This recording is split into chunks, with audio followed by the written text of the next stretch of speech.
오늘 우리가 함께 볼 하나님의 말씀은 에베소서 4장 11절부터 15절까지입니다. 에베소서 4장 11절부터 15절까지입니다. 우리 한 목소리로 합독해 보도록 하겠습니다. 그가 혹은 사도로 혹은 선지자로 혹은 복음 전하는 자로 혹은 목사와 교사로 주셨으니 이는 성도를 온전케 하며 봉사의 일을 하게 하며 그리스도의 몸을 세우려 하심이라.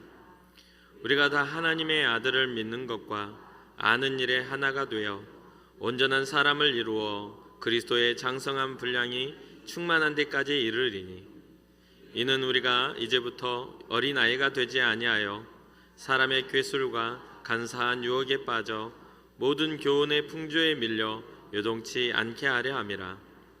오직 사랑 안에서 참된 것을 하여 범사에 그에게까지 자랄지라. 그는 머리니 곧 그리스도라. 아멘. 아멘. 할렐루야. 옆 사람과 한번 인사합시다. 잘 오셨습니다. 말씀의 은혜 많이 받으세요. 오늘날의 신앙자가 영향을 세상에 끼친다는 것은 신앙자가 살아가는 삶의 모든 상황을 넘어서고 또 현실에 닥쳐온 모든 어려움으로 보이는 모든 것들을 넘어선 현실 너머에 계신 예수 그리스도, 그 하나님의 나라를 바라볼 때에 믿음의 영향력을 가질 수가 있는 것을 보게 됩니다. 우리가 우리의 시선을 이렇게 점검할 때에 우리의 시선이 바라보는 것이 우리의 삶의 방향인 경우가 많습니다. 우리의 삶의 목적성이 어떻게 설정되느냐에 따라서 그 결과도 많이 달라지게 됩니다.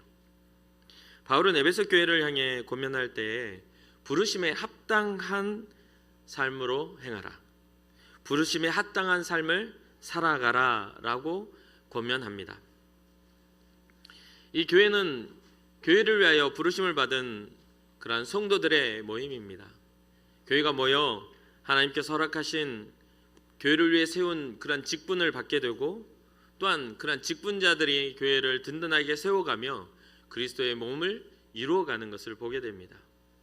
그들의 직분자들의 삶을 통하여 교회는 덕이 세워지고 그들의 온전한 삶의 봉사의 일을 감당할 때에 교회는 든든하게 세워져 갑니다. 그런 사람들의, 믿음의 사람들의 그러한 삶에 있어서 한 가지 분명하게 생각해야 하는 것은 그 믿음 안에 하나님의 아들 예수 그리스도를 믿는 것과 아는 것의 일치성에 대한 고민입니다. 믿는 것과 아는 것이 하나를 이룬다는 것은 신앙자가 그리스도의 장성한 분량에 이르기까지 성장하는 그 시작점이라고 오늘 본문은 이야기하죠. 믿음과 삶의 일치는 그리스도를 통한 완전한 구원하심과 그리스도의 완전한 통치를 인정하는 삶을 살 때 가능합니다. 이것은 하나님의 나라의 회복이며 영원한 생명을 얻는 성도의 당연한 삶의 방향성입니다. 이러한 신앙의 성장에 오늘 본문은 몇 가지의 교훈을 주고 있습니다. 그 첫 번째로 주님의 몸된 교회를 위해 맡겨진 사명을 찾으라. 하나님이 보내시는 사람이라는 책을 보면 사명을 찾는 사람이 먼저 생각해야 할 네 가지에 대해서 이야기해 줍니다. 그 첫 번째는 자기 신분에 대한 정의를 내리라 말합니다. 나는 누구인가? 나는 어디로부터 왔는가?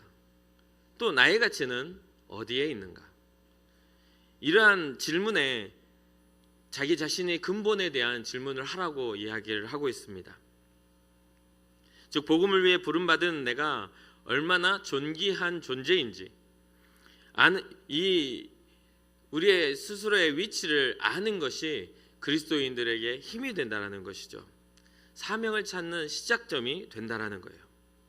이 물음을 통해 우리가 하나님의 형상을 따라 지음을 받은 사람임을 깨닫고 하나님의 걸작품임을 이해하게 된다면 예수 그리스도의 보혈로 모든 죄와 사망에서 권세에서 우리를 해방하신 그 은혜를 깨닫게 된다면 우리의 위치를 알게 되는 것이죠.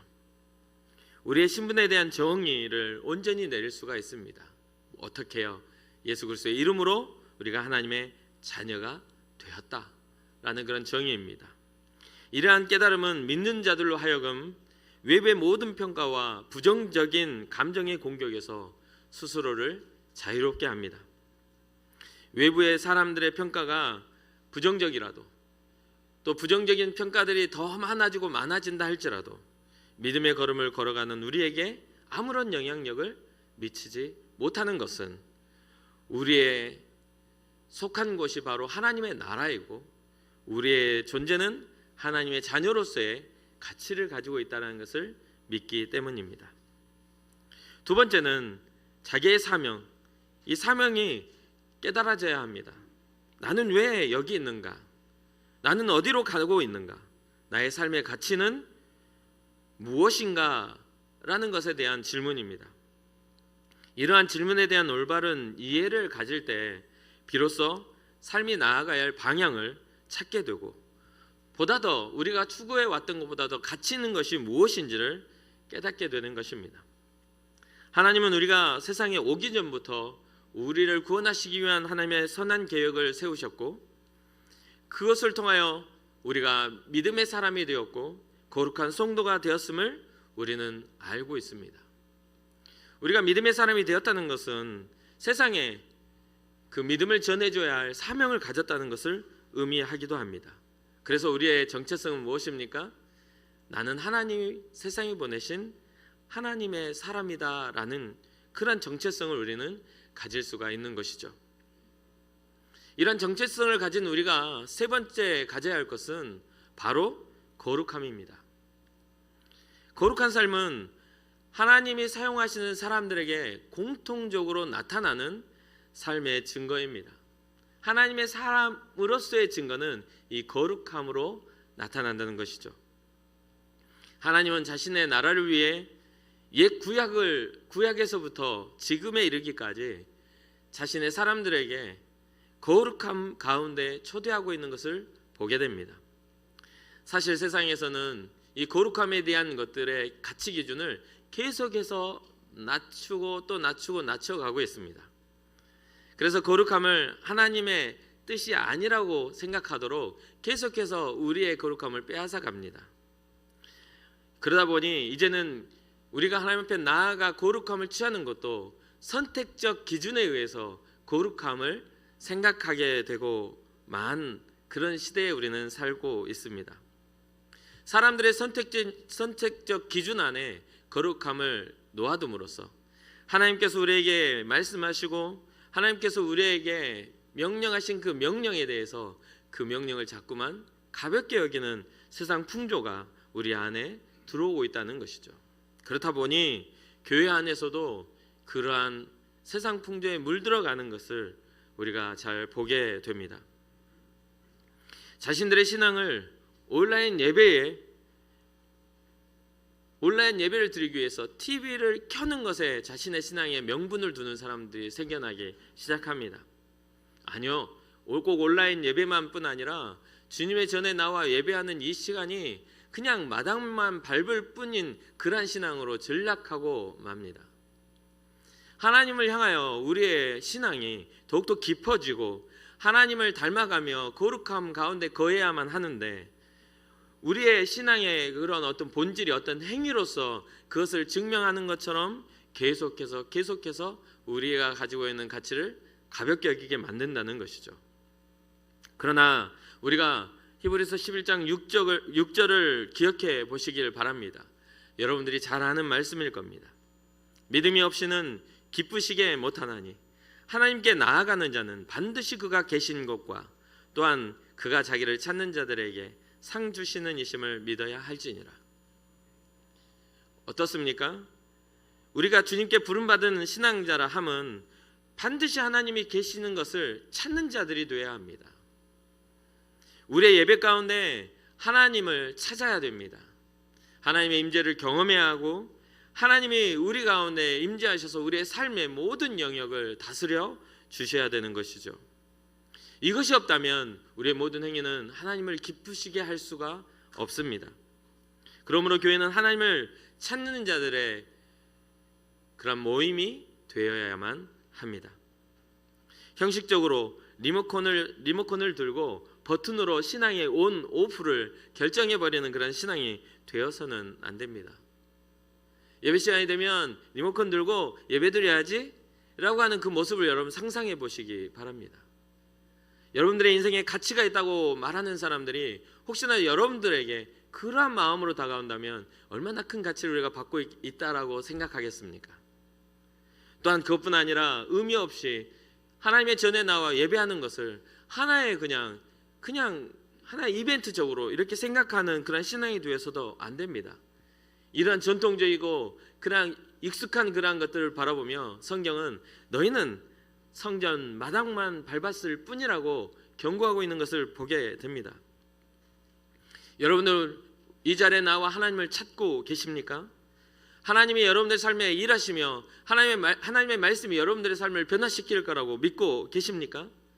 그런 믿음이 우리 가운데 거할 때에 우리는 하나님의 거룩함이 무엇인지를 깨닫게 됩니다. 하나님을 찾으십시오. 하나님이 어떠한 분이신지를 고민하십시오.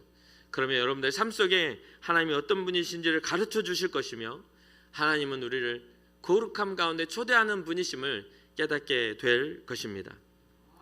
그렇게 되면 세상에서 들어오는 모든 풍조가 우리의 신앙을 흔들 수가 없습니다. 세상의 모든 유혹들이 우리를 넘어뜨리게 할 수가 없습니다. 그런데 우리의 힘으로 되던가요? 안 됩니다. 그러니 네 번째, 성령의 능력을 가져야 한다라고 말씀해 줍니다. 하나님의 사람으로 세상을 변화시켜야 하는 사명은 성령의 능력이 없이는 불가능합니다. 때때로 삶을 살다 보면 지혜로운 사람들을 만납니다. 제가 보기에도 너무 참 부러울 정도로 그들의 삶은 지혜롭습니다. 그들의 말에, 그들의 삶에 모든 지혜로움이 깃들어 있어서 그들의 말은 현명하고 그들의 삶은 참 보기에도 부러울 정도로 삶의 모범이 됩니다. 그런데 그들을 주목하여 보니 그들에게 한 가지 없는 것을 발견하죠. 무엇입니까? 바로 하나님을 향한 경외함입니다. 세상의 지혜로움이 깊고 또한 그들의 삶은 모범이 되지만 하나님을 경외함이 없기에 결국은 그들의 삶의 가치 기준과 그들의 삶의 지혜만 그 가운데 있을 뿐입니다. 사랑하는 성도 여러분, 우리는 하나님 나라의 가치를 가진 사람들입니다. 우리에게는 우리의 지혜를 뛰어넘으시는 하나님의 지혜가 깃들어 있는 사람들입니다. 또한 그러한 것들이 없다면 우리는 하나님의 지혜를 구하는 사람들이 되어야만 합니다. 하나님의 지혜는 거룩한 성령의 역사를 통해서만 우리에게 임하시는 줄을 믿으시기를 주님의 이름으로 축복합니다. 예수님이 제자들에게 하셨던 명령을 꼭 기억하십시오. 오직 성령이 너희에게 임하시면 너희가 권능을 받고 예루살렘과 온 유대와 사마리아와 땅끝까지 이르러 내 증인이 되리라 하시니라. 예수님이 약속하신 성령님은 어떠한 사람들에게 일하시고 임재하십니까? 어떤 특별한 사람, 특정한 사람 정해놓고 오시는 겁니까? 아니요, 그렇지 않습니다. 예수 그리스도의 이름을 가지고 살아가는 모든 사람에게 거룩한 성령은 약속되어져 있습니다. 주의 이름을 부르는 자들, 주님께서 원하시는 삶을 살아가기로 결단한 사람들에게 하나님의 성령은 감동하게 되시고 우리로 하여금 어디로 나아가야 하는지, 무엇을 해야 하는지, 어떤 자리에 서야 하는지를 알게 하시고 깨닫게 하시는 분이 성령님이심을 믿으시기를 주님의 이름으로 축복합니다. 성경을 보면 하나님이 스가랴 선지자에게 말씀하신 내용 중에 무너진 이스라엘의 재건을 위해 부른 이스라엘의 총독 스룹바벨에게 하신 말씀을 전합니다. 만군의 여호와께서 말씀하시되 이는 힘으로 되지 아니하며 능으로 되지 아니하고 오직 나의 신으로 되느니라. 이스라엘, 하나님의 백성 이스라엘이 재건되기 위해서는 어떤 사람의 능력과 권세가 아니라 거룩한 하나님의 역사만이 그 모든 것들을 재건하실 수 있음을 믿으시기를 주님의 이름으로 축복합니다. 이제 연말이 되고 또한 새로운 이제 해 회기가 지나고 새로운 해를 맞이하는 이때에는 항상 우리에게 고민되는 것이 있지요. 새로운 해에는 나는 어떠한 자리에 설 것인가? 새로운 해가 떠오를 때 나는 하나님의 성전에 어떤 모습으로 주님의 몸된 교회를 이룰 것인가? 어쩌면 그러한 고민을 해보지 않고 그냥 흘러가는 대로 이제껏 살아오셨던 신앙자들이 있을 줄도 압니다. 그러나 성경에는 분명하게 정말 믿음의 사람들의 직분들을 이야기하고 있는 것을 보게 되죠. 어떤 사람은 사도로, 어떤 사람은 선지자로, 어떤 사람은 복음 전하는 자로, 또한 어떤 사람은 목사와 또는 교사로, 이렇게 유기적으로 세워진 유기적 공동체가 이루어졌을 때에 교회는 영향력 있게, 세상에 영향력 있게 역사하는 교회로 세워지는 줄 믿습니다. 이러한 직분은 성도들을 온전케 하고 그리스도의 몸을 세우기 위한 사명의 자리라고 우리는 알고 있습니다. 사랑하는 성도 여러분, 교회 안에서 몸된 교회의 지체로서 살아가는 우리가 사명자로서 앞에 4가지의 그런 일들을 포함하고 있는지, 있다면 어떠한 사명으로 부름을 받아서 그 사명을 감당하고 있는지 여러분의 삶을 깊이 묵상해 보시는 그러한 은혜가 있기를 주님의 이름으로 축복합니다. 더 나아가 바울은 권면합니다. 하나님의 아들을 믿는 것과 아는 일에 어떻게 하라? 하나가 되라. 믿는 것과 아는 일에 하나가 된다는 것, 이것은 우리가 깊이 묵상해야 할 주제입니다. 앞에 4가지의 것, 우리 신앙자들의 현주소와 나아가야 할 방향을 이 4가지를 점검을 통해서 결정한다면 이것을 깨달은 우리는 신앙적 성장과 신앙적 성숙에 대한 고민을 하지 않을 수가 없습니다. 우리 믿는 성도들로 하여금 그리스도의 장성한 분량에 이르게 하기 위한 그러한 것은 무엇인가?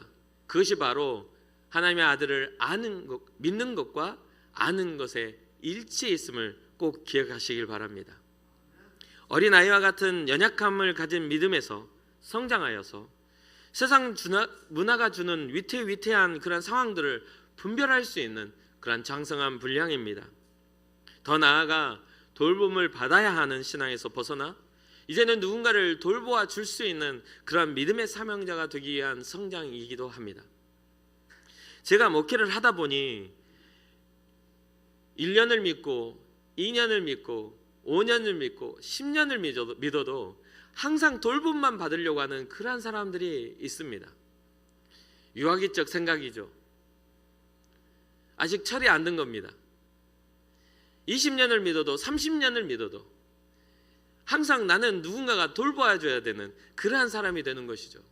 그러나 성경은 절대로 그렇게 이야기하고 있지 않습니다. 예수 그리스도 안에 나와 주님과 함께 살아가는 사람들은 성장해야 합니다. 여러분들이 믿는 신앙과 여러분들이 가지고 있는 하나님에 대한 그런 확고한 그런 삶이 다른 이들에게 전해져야 하고 연약한 자들에게 손을 내밀어 그들을 일으켜줄 수 있는 그러한 믿음의 성장이 일어나야 한다는 것이죠.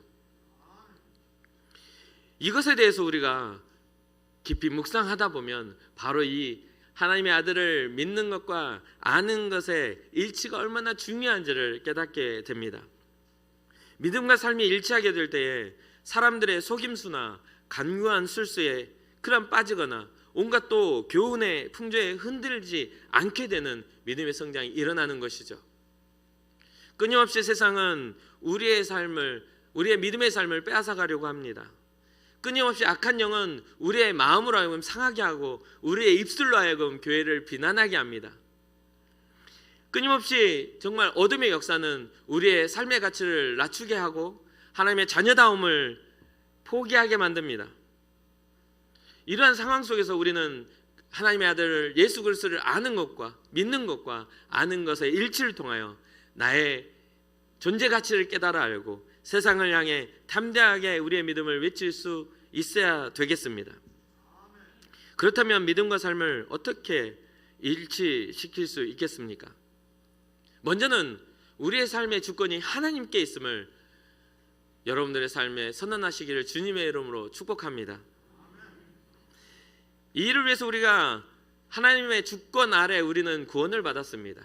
우리의 노력이 아닌 우리가 필요로 하는 그러한 시간이 아닌 하나님의 때 하나님의 시간에 예수 그리스도는 이 땅에 오셨고 우리가 지불하지 않았던 우리가 선택하지 않았던 모든 죄에 대한 대가를 지불하심으로 우리로 하여금 하나님의 자녀가 되게 만드신 하나님의 그 은혜가 우리에게 있다는 것이죠.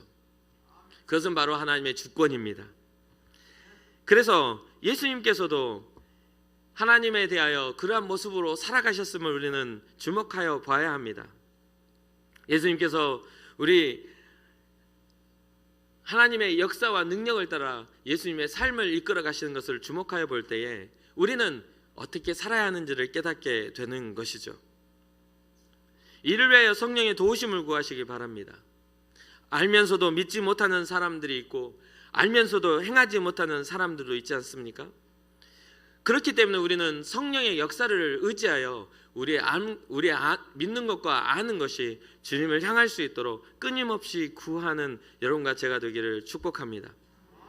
또 그렇게 되기 위해서는 하나님의 주권과 함께 하나님과 함께 친밀한 관계가 되어야만 합니다. 하나님과 친밀한 교제가 없는 성도는 항상 불안합니다. 어떤 역경이 오고 어떠한 힘든 일들이 일어나면 항상 불안한 신앙으로 정말 하나님이 살아계시나? 하나님이 나를 사랑하시나? 하나님의 역사가 나에게 일하고 계시나라는 의심을 하게 되지요. 그런데 그러한 것들은 우리가 기도와 하나님과 친밀한 관계를 맺는 순간 아무런 염려와 근심이 될 수가 없습니다. 예수님께서도 하나님께 언제나 기도의 모습으로 정말 하나님과 친밀한 교제를 했던 것을 보게 됩니다. 어떤 때는 밤이 새도록 기도하시기도 하고 또 어떤 때는 새벽 미명에 그 해가 동트기 전 그 깜깜한 밤에 주님 앞에 습관적으로 나아가 기도하셨던 모습을 우리가 볼 수가 있습니다. 그런데 주님이 그러한 기도의 모습을 통해 어떻게 열매를 맺으셨습니까? 그냥 단순하게 주님과 친밀한 교제에서 멈추셨습니까? 아니요. 주님은 그 기도의 열매가 순종으로 맺어지게 하셨습니다. 단순하게 뭔가를 바라고 주님 앞에 나와 소원을 아뢰는 것 그 이상의 것으로 주의 말씀이라면 내가 가겠습니다라는 그런 순종으로 우리에게 삶의 열매를 보여주셨습니다. 하나님은 예수님과 같이 하나님의 말씀에 귀를 기울이는 사람을 사랑하시는 분임을 꼭 기억하시기를 주님의 이름으로 축복합니다. 이 진리 안에 주님이 우리에게 주신 영생이 깃들어 있습니다. 요한복음 17장 3절 영생은 곧 유일하신 참 하나님과 그의 보내신 자 예수 그리스도를 아는 것이니이다.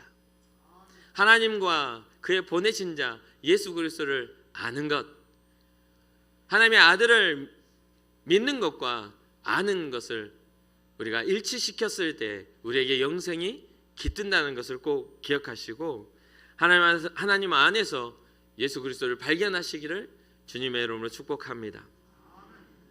마지막으로 신앙의 성장은 그 밑거름은 사랑 안에서 참된 것을 행할 때 성장합니다.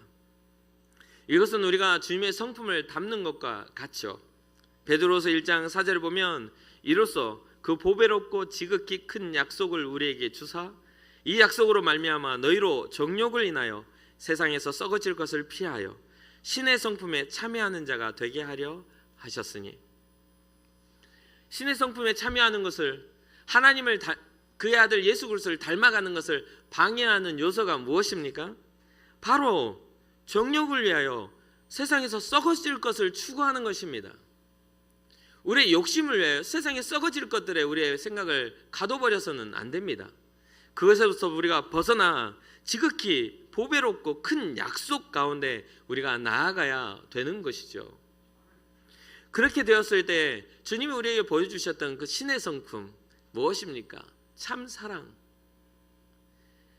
예수님께서 우리에게 보여주신 그 참 사랑 안에 우리가 나아가 그분의 사랑을 배우고 깨달아 알아야 되는 것이죠.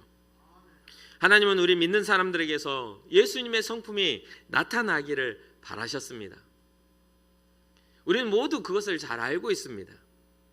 그런데 우리는 왜 자꾸만 예수님의 성품이 나타나지 않고 나 자신의 성품이 나타날까요? 이것은 바로 우리의 마음속에 정욕으로 인한 세상의 풍조가 깃들기 때문입니다. 사랑하는 성도 여러분, 하나님의 아들을 아는 그 믿음과 그 아는 것에 행하는 삶이 일치되기를 주님의 이름으로 축복합니다. 그렇게 될 때 우리는 신앙이 성장하게 되고 더 나아가 성숙한 신앙자가 되게 되죠. 교회가 성장하는 것은 신의 성품에 참여한 사람들이 많아질 때 성장할 것 같습니다. 기독교 신앙의 핵심은 예수 그리스도로 귀결될 수밖에 없습니다. 또한 예수님이 걸어가신 그 길을 따라 우리가 따라갈 때 우리의 신앙은 성장하게 되죠. 주님이 보여주신 그 삶의 모습에 참 사랑이 있음을 기억하며 그 사랑 안에서 행하는 믿음을 가질 때 우리는 예수님에 이르기까지 점점 더 성장할 수 있는 그런 믿음의 사람됨을 주님의 이름으로 축복합니다. 여러분 삶에 무너짐이 있을 것입니다. 여러 가지의 시도 가운데에서도 실패가 있을 것입니다. 그러나 하나님은 우리의 무너짐과 우리의 실패에 관심이 있는 분이 아니세요. 하나님은 우리가 하나님 앞에 나와 주님을 의지하는 일에 관심이 있으신 분이에요. 왜냐하면 하나님 앞에 문제는 아무것도 아니거든요. 주님이 보셨을 때 그 문제는 아무것도 아니에요. 우리 눈에만 크게 보일 뿐 주님이 보셨을 때는 작게 보이는 정말 가치 없는 것들에 불과하죠. 사랑하는 성도 여러분, 믿음이 성장하고 성장하여 여러분 앞에 있는 모든 어려움이 아무것도 아닌 일 되기를 주님의 이름으로 축복합니다. 하나님의 나라가 바라보아짐으로 말미암아 세상의 일들이 작아지는 그러한 역사가 일어나기를 주님의 이름으로 축복합니다. 그래서 이 세상에서 살아갈 때에도 하나님의 자녀로서 하나님의 선택받은 거룩한 백성으로서 예수 그리스도의 성품에 참여하여 주님의 소원을 이루는 믿음의 사람들로서 믿음으로 살아가는 여러분과 제가 되기를 주님의 이름으로 축복합니다.